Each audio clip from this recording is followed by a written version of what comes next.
నమస్కారం, మీరు చూస్తున్నారు హెచ్ఎన్9 టీవీ. తిరుపతి జిల్లా వెంకటగిరి పట్టణంలో ఫిబ్రవరి 28న టైలర్స్ డే ఘనంగా నిర్వహించారు. ముందుగా టైలర్స్ అందరూ కలిసి పెద్ద శివాలయం నుండి కాజీపేట, రాజావీధి, పోలేరమ్మ ఆర్చ్, పాత బస్టాండ్ వరకు ర్యాలీగా బయలుదేరి టైలర్స్ వర్ధిల్లాలి అంటూ నినాదాలు చేశారు. ఈ సందర్భంగా టైలర్స్ వైస్ ప్రెసిడెంట్ పరదేశి మాట్లాడుతూ, దుస్తులు కుట్టే టైలర్ దర్జీ, వేలాది కుటుంబాలు దర్జీ పనిలో ఉన్నాయని, రెడీమేడ్ బట్టలు విరివిగా రావడం, యువత దాని మీద మోజుతో ఎక్కువ ఆసక్తి చూపుతూ కొనుగోలు చేయడంతో దర్జీల దగ్గర బట్టలు ఇచ్చి కుట్టించుకునేవారే తక్కువయ్యారు అంటూ, దీనితో వారి జీవన భృతికి ఆటంకం ఏర్పడి కుటుంబ పోషణ జరగడం కష్టంగా తయారైందని, దానికి తోడు కుట్టడానికి అవసరమయ్యే మెటీరియల్స్ కాస్ట్ కూడా పెరగడంతో దర్జీల దగ్గర బట్టలు ఇచ్చి కుట్టించుకుంటే ధర ఎక్కువ అవుతుందని, అదే రెడీమేడ్ తీసుకుంటే తక్కువ ధరకు దొరుకుతాయని, వాటి మీద ఆదరణ చూపిస్తున్నారని అన్నారు. ఈ వృత్తినే నమ్ముకుని కొందరు ఇతర చోట్లకు వలస వెళ్లారని, గతంలో మాదిరిగా కాకుండా నేడు మహిళలకు కుట్టు మిషన్లు శిక్షణ ఇవ్వడంతో మహిళలకు కావలసిన దుస్తులను మహిళలే తమ ఇళ్ల వద్ద కుట్టుకుంటున్నారని తెలిపారు. దీనివల్ల జీవనోపాధి తగ్గుతుందని తెలియజేశారు. అదేవిధంగా ప్రభుత్వం టైలర్స్ కి కేటాయించిన ఇళ్ల పట్టాలను ఇవ్వాలని ప్రభుత్వాన్ని డిమాండ్ చేశారు. ఈ కార్యక్రమంలో tailors union president P Venkata Subbaiah, vice president G Paradesi మరియు టైలర్లు పాల్గొన్నారు.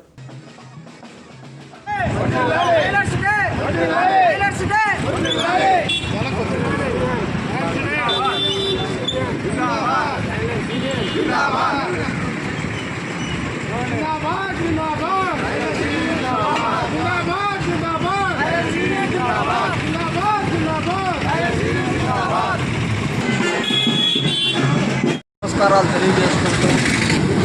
తెలియజేసుకుంటున్నాము. అయితే మా సమస్యలు ఈ రెడీమేడ్ వల్ల మాకు చాలామంది టైలర్లు ఇంత ఇబ్బందికరమైనది కావున ప్రభుత్వం వారు ఏదైనా ఈ విషయాన్ని దృష్టిలో పెట్టుకొని సహాయం చేయాల్సి, టైలర్లకు కాస్త సహాయం చేయాల్సి వచ్చున్నాం. ఇకపోతే ఇళ్ల స్థలాలు టైలర్లకి ఇది వరకు చేసి ఉన్నారు కావున కూడా దయచేసి వారు ఇళ్ల స్థలాలు ఇవ్వవలసింది. ఎక్కువైపోయినందువల్ల చాలా పెరిగిపోయినందువల్ల టైలర్లకు జీవన వృత్తి గడిచేది కష్టంగా ఉంది. చాలా పేద కుటుంబాల నుంచి వచ్చి టైలర్ పని నేర్చుకొని టైలరింగ్ మీద జీవించాలనుకోండి జీవిస్తూ ఉంటే ఈ రెడీమేడ్ షాపుల వల్ల పనులు లేకపోతున్నాయి. ఇబ్బందికరంగా ఉంది. 50 సంవత్సరాలు పనిచేయాలంటే టైలర్ మహా కష్టంగా ఉంటుంది. కానీ తర్వాత కళ్ళు కనబడకుండా కళ్ళు ఆపరేషన్ చేసుకుంటూ ఉద్యోగాలతో టైలరింగ్ చేయలేక చాలా ఇబ్బంది ప్రభుత్వం ద్వారా ఏ సహాయకుండా సోదరులకు ఈరోజు టైలర్స్ డే శుభ సందర్భంలో కొత్తగా వాతావరణంలో మనం అన్ని కార్యక్రమాలు చేసుకుంటూ టైలర్ సోదరులకు అందరికీ నా శుభాకాంక్షలు. ఈరోజు టైలర్ల పరిస్థితి ఏంటంటే అధ్వానకరంగా మారింది. ఎంతో ఆశలతో ఈ పని నేర్చుకొని వృత్తిలో చేసుకుంటూ వచ్చాము. ఈరోజు రెడీమేడ్ దుస్తుల వల్ల కొంచెం వెనకబడిన పద్ధతిలోకి టైలర్స్ వెళ్ళారు.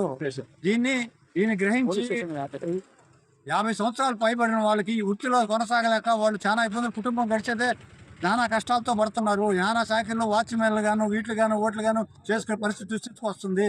గవర్నమెంట్ ఒక సొసైటీ ఏర్పాటు చేసి టైలర్లకి 50 సంవత్సరాలకి పెన్షన్ మంజూరు చేయవలసిందిగా కోరుతున్నాము. దయచేసి మాకు చేసి గవర్నమెంట్ బాగా ఉంటారు.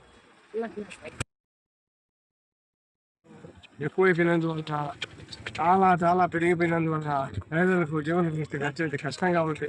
చాలా పేద కుటుంబాల నుంచి వచ్చి టైలర్ పని నేర్చుకొని టైలరింగ్ మీద జీవించాలనుకోండి జీవిస్తూ ఉంటే రెడీమేడ్ షాపుల వల్ల పనులు లేకపోతున్నాయి. ఇబ్బందికరంగా ఉంది. 50 సంవత్సరాలు పనిచేయాలంటే టైలర్ మహా కష్టంగా ఉంటుంది.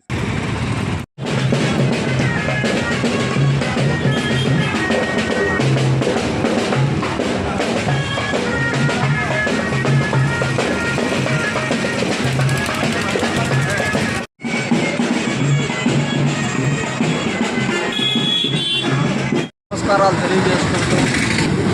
తెలియజేసుకుంటున్నాము. అయితే మా సమస్యలు ఈ రెడీమేడ్ వల్ల మాకు చాలామంది టైలర్లు ఇంత ఇబ్బందికరమైనది కావున ప్రభుత్వం వారు ఏదైనా ఈ విషయాన్ని దృష్టిలో పెట్టుకొని సహాయం చేయాల్సి, టైలర్లకు కాస్త సహాయం చేయాల్సి వచ్చున్నాం. ఇకపోతే ఇళ్ల స్థలాలు టైలర్లకి ఇది వరకు చేసి ఉన్నారు కావున కూడా దయచేసి వారు ఇళ్ల స్థలాలు ఇవ్వవలసింది.